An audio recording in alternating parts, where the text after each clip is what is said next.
রামকৃষ্ণ মিশনে সন্ন্যাসীদের অপহরণকারীরা নাকি শিলিগুড়ি শহরের রাস্তায় প্রকাশ্যে ঘুরে বেড়াচ্ছে এবং তারা ঘুরে বেড়াচ্ছে খোদ সেখানকার মেয়র শ্রী গৌতম দেবের সঙ্গে। মেয়র মশাই অবশ্য বলেছেন যে তিনি নাকি তাদেরকে চেনেন না, কোথা থেকে তারা এসছেন তারা জানেন না। কিন্তু ভিডিওটি প্রকাশ্যে আসার সঙ্গে সঙ্গে বিভিন্ন মহলে যখন সমালোচনার ঝড় শুরু হয়েছে, তখন একটা অজ্ঞাত কারণে ভিডিওটা নাকি ডিলিটও করা হয়েছে। এরকমই একটা খবর প্রকাশিত হয়েছে সোশ্যাল মিডিয়ার একটি নিউজ চ্যানেলে। এই খবরের সত্যতা অবশ্য আমি যাচাই করে দেখিনি, দেখা আমার পক্ষে সম্ভব নয়। তাছাড়া কোনো রাজনৈতিক চাপানুতোর বা তার সমালোচনা করা আমার উদ্দেশ্যও নয়। আমার মনে শুধু একটা প্রশ্ন ঘুরপাক খাচ্ছে। সময়টা ছিল মাত্র 5 মিনিট। রেজাল্ট বিনা বুলেটে বিশ্বজয়। কোনো যুদ্ধবিগ্রহ নয়, ধর্মান্তরকরণ নয়, শুধুমাত্র ভারতে সনাতন ধর্মের যে শাশ্বত বাণী, সেই বেদান্তের বাণী প্রচার করে স্বামীজি 5 মিনিটে বিশ্বজয় করেছিলেন। স্বামীজির জয়যাত্রা কিন্তু এখানেই থেমে থাকেনি। আমেরিকা, ইউরোপ ঘুরে তিনি যখন ভারতে পৌঁছলেন, তখন সমগ্র ভারত তাকে নিয়ে উদ্বেলিত হয়ে পড়েছিল। সমগ্র ভারতে তার বিপুল সম্বর্ধনার আয়োজন করা হয়েছিল, আমরা সবাই জানি। কিন্তু এর আগেও স্বামীজি পদব্রজে পরিব্রাজক হিসেবে সারা ভারতবর্ষ ঘুরে বেরিয়েছে। তাহলে এই বিশ্ববন্দিত বিবেকানন্দ পৃথিবীর যে কোনো প্রান্তে তার স্বপ্নের মঠকে প্রস্তুত করতে পারতেন, কিন্তু তিনি বেছে নিলেন এই বাংলাকে। গঙ্গার ধারে বেলুর গ্রামে তৈরি হলো সেই মঠ, আজকে বিশ্ববন্দিত বেলুর মঠ।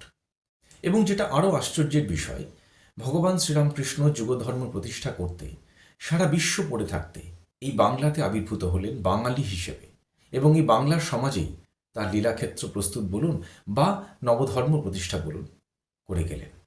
স্বয়ং জগৎজননী শ্রীশ্রীমা সারা বিশ্ব পড়ে থাকতে তাঁর সহধর্মিণী হিসেবে এই বাংলাতেই অবতীর্ণ হলেন বাঙালি শরীর নিয়ে, এবং এই বাংলার সমাজেই প্রস্তুত করে গেলেন তার লীলাক্ষেত্র। এতে বাঙালি হিসেবে আমরা নিজেদেরকে ধন্য মনে করি কি না সেটা একটা অনুভূতির বিষয়, কিন্তু গর্বিত মনে করি এ ব্যাপারে কোনো সন্দেহ নেই। কিন্তু যেটা আশ্চর্যের বিষয়, এই বাংলাতেই যুগের পর যুগ ধরে একদম কনসিস্টেন্টলি সনাতন ধর্মী মানুষদের ওপরই কিন্তু একের পর এক অত্যাচার হয়ে এসেছে। আজকে আমরা বাংলাদেশের দিকে আঙুল তুলছি, কিন্তু বাংলাদেশ একটা ইসলামিক কান্ট্রি, সেখানে সংখ্যালঘুদের ওপর অত্যাচারটা একটা পরম্পরা বলা যেতে পারে। এই আজকের কাগজেই প্রকাশিত হয়েছে যে সেখানকার চট্টগ্রামে নাকি বৌদ্ধ ধর্মাবলম্বী মানুষদের উপরে অত্যাচার হয়েছে। তো সেটা বলা যেতে পারে একটা কালচারে পরিণত হয়েছে সেখানে, এবং আমি বিন্দুমাত্র আশ্চর্য হব না যদি আজকের বাংলাদেশ আর কিছুদিনের মধ্যে একটা জঙ্গি রাষ্ট্রে পরিণত হয়। কারণ সেখানে যেটা চলছে সেটা কোনো আইনের শাসন নয়, প্র্যাকটিক্যালি একটা জঙ্গল রাজ। এবং প্রসঙ্গত বলি, আজকের এই দীপু দাসের যে হত্যাকাণ্ড, এত বড় নৃশংস হত্যাকাণ্ড, আমি জানি না আধুনিক পৃথিবী কটা দেখেছে যে একটি মানুষকে মেরে পিটিয়ে ঝুলিয়ে জ্বালিয়ে হত্যা করা হলো। কিন্তু এই ঘটনার বহুদিন আগে 1982 সালে আমাদের এই কলকাতা শহরেই সনাতন ধর্মী মানুষদেরও জ্বালিয়ে পুড়িয়েই হত্যা করা হয়েছিল। বিজন সেতুর সেই হত্যাকাণ্ড আমরা যেন ভুলে না যাই। 1982 সালের 30শে এপ্রিল বালিগঞ্জের কাছে আনন্দমার্গী সন্ন্যাসীদের যে হত্যাকাণ্ড, সেটা আজও কেউ ভুলতে পারেনি। আজকের ভিডিওর উদ্দেশ্য একটাই, আপনাদের কাছে একটা প্রশ্ন রাখা।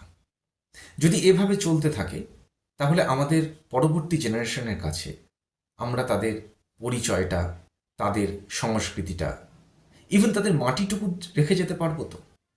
জানি না। এ ব্যাপারে ভাবা হয়তো প্রয়োজন। তাই সকলকে অনুরোধ, ভাবা প্র্যাকটিস করুন। ভালো থাকবেন।